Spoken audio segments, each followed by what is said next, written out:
Women represented 16% of directors working on the 100 highest-grossing films in 2020. That's a significant rise from 12% in 2019 and a paltry 4% in 2018. At Little White Lies, almost half of our favorite films of last year were directed by women. Those are the numbers, but this is their story.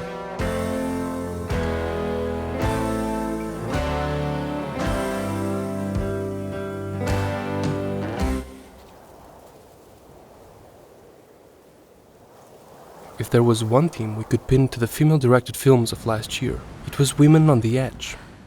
Women on the brink of life-changing decisions. Should they pursue forbidden love? Has the time come to settle down? Is it worth it to risk a career? And every choice comes with a dire consequence. Now we're coming up to a big decision now. We're going to have a plaster hold this together. Is it going to be Elsa or Anna? Elsa, I thought it might be. In 2 films of last year, the decision facing Elizabeth Moss was, should I leave the house? In Josephine Decker's film, Moss plays the writer of the macabre Shirley. But according to Sophie Monks-Kaufman, Shirley is not so much about the writer, as it is a concocted psychodrama infused by the qualities of her work. The real and the imagined coexist in queasy disharmony, and women escape male dominance through use of an invented secret language. Alongside Josephine Decker, several established female directors made a triumphant return, like Kelly Reichardt, Kirsten Johnson, or Celine Sciamma. But 2020 was foremost a year of breakouts and many firsts. Among those taking their first steps into movie making were Natalie Erica James. Get out of here! Get out! Get out! It's my room! It's my house! Get out! Amy Knight starts a review of Relic by pointing out that Matriarch is a haunted house in this psychological horror about memory, aging, and empathy. You can't put Gran in a home. You heard her before. She doesn't know where she was. I don't think she can remember. Relic explores the fear and shame allied to Alzheimer's disease, an interior condition here rendered visible, visceral, in the form of a weatherboard house mottled with black mold. Inside, 3 generations of women exercise their grief, tethered by familial bonds and the question of genetic destiny. Watch me how I do it now. Beneath the varnish, Emerald Fennell's first film hides an equally distressing horror. You felt there wasn't sufficient evidence. You said it was too much of a he said, she said situation. Well, you know, we get accusations like this all the time. In this skewering of the institutional apathy surrounding sexual assault, Carey Mulligan's performance is deservedly getting a lot of attention. Yet Fennell's stroke of genius came in the casting of the male actors, Bo Burnham, Adam Brody, or Max Greenfield. Adam Brody is best known as the quirky Seth Cohen. It's so fun to say. Pudding. Max Greenfield is famous for Schmidt. Friday night, gentlemen. And Bo Burnham's comedy stylings could be described as aggressively feminist. Really? No, lick my clit. Lick my motherfucking clit. By plucking these friendly figures from the popular imagination, Fennell put the nail in the coffin of the nice guy trope. Sorry, you're not what I need, hon. Lick this clit and leave, son. Yo, here's a little story about a girl who's black with herpes, diabetes, chicks notorious to fat. Let's add some asthma attacks from all the courtyard crack use. True current use is low, but I want my shit produce. So no happy blacks in the plot lines, please. But a crane shot a big mama crying on her knees. In yet another debut, Radha Blank wrote, starred, and directed her first feature about turning 40. One of 2 that come to mind this year. Please, sir. Please. No. If you have to choose one, ditch the very competent spinster and go for the crisp, black and white cinematography of the 40-year-old version. Yo, if I wanna get on, better write me some poverty porn. Yeah. The closest Kitty Green's The Assistant ever comes to a musical moment is this.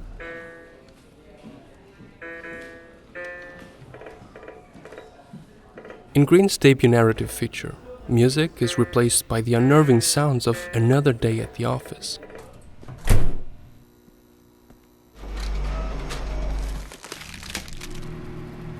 Over the course of 24 hours, we tag along with Julia Garner, who gave one of the performances of the year as a helpless witness to the abuses of power within a film production company. Do you want to keep working here? I do. I'm not cute or built to suit a fashion model size. I'm not cute or built to suit a fashion model size. At the center of Channing Godfrey Peoples' first feature is a conflict of generations. Nicole Beharie plays a mother struggling to let go of a minor Chloe, as her daughter is trying to untether herself from parental expectations. In Miss Juneteenth, it all comes down to a talent show, where the many eyeballs in the audience create the space for a mother to truly see her daughter. In a way, that's the power of the talent show in cinema. Outcasts and misfits show a hidden talent, which will make the people who rejected them see them in a new light. That's how this scene plays out in Miss Juneteenth, and the same goes for the half of it. Chugga chugga choo choo! Ellie Chu ditches the faulty piano and the safe classical song, picks up a guitar, and plays her own tune.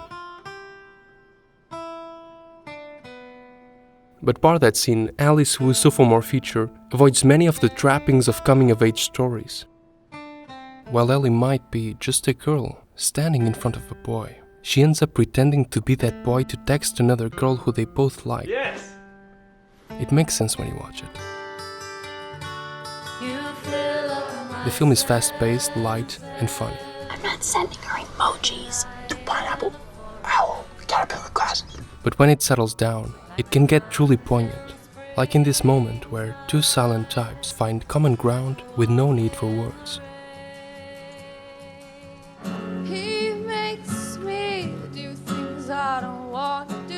Eliza Hittman also put her lead character in a talent show, but in never, rarely, sometimes, always, the audience doesn't provide the usual catharsis you come to expect in scenes like this. It's only on a second viewing that you realize the words of the song apply so perfectly to Autumn's journey.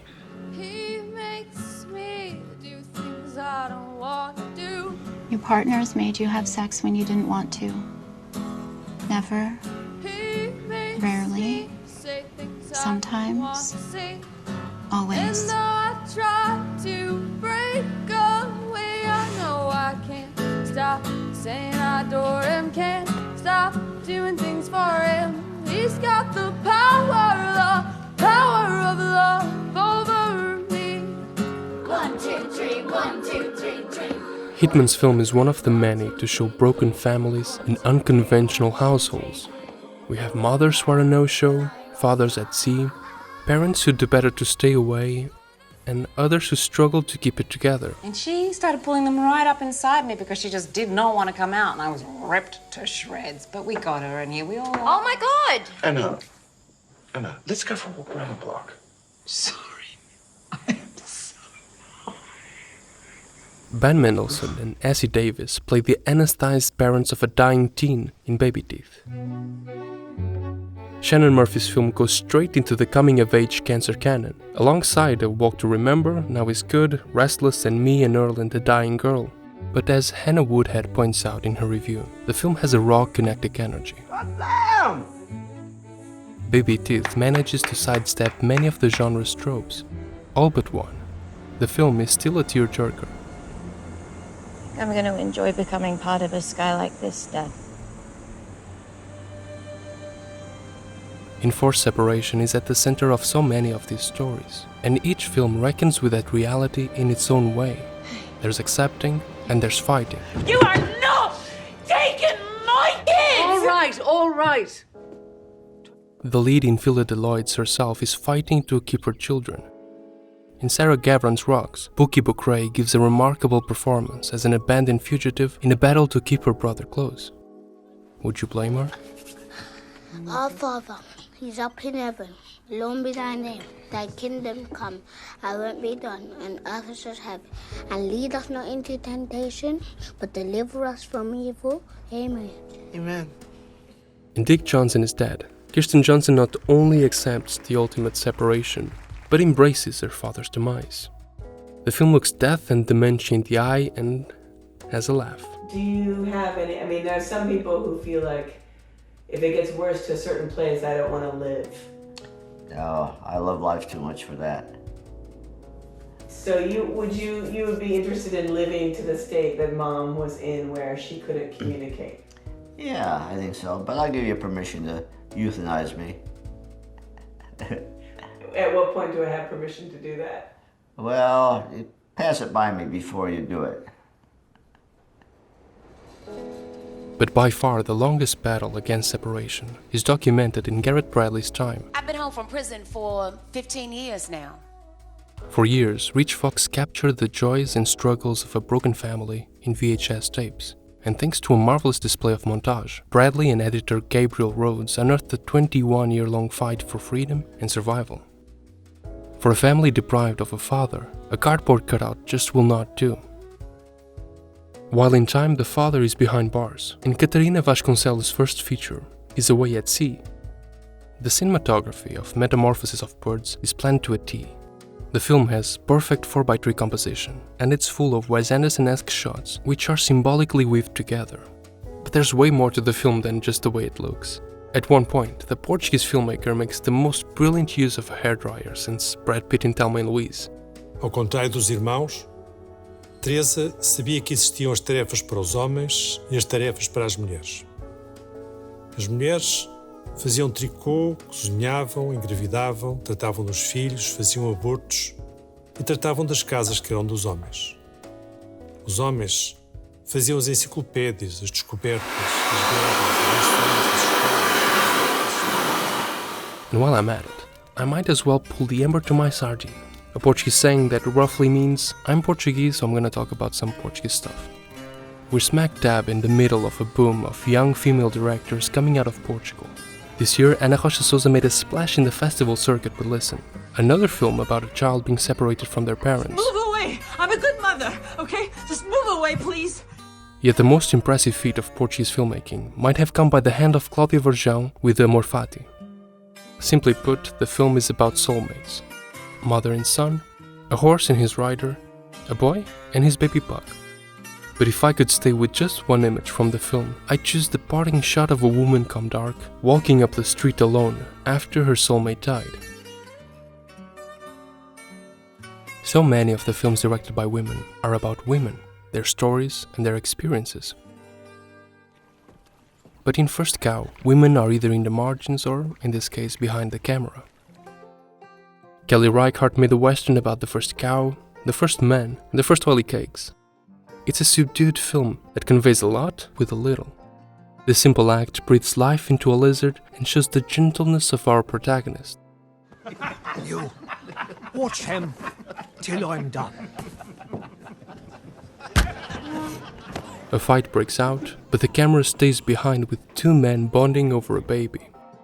You can count on your fingers stories that deal in the bond of man with such tenderness. When King Lou cuts down wood, Cookie shakes the rugs. Their movements synchronize as their lives become inseparably entangled.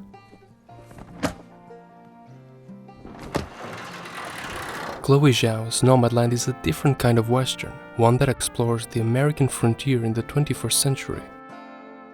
The film finds its footing in the small joys of the everyday, and Frances McDormand delivers one of the performances of the year surrounded by a brilliant cast of non-actors.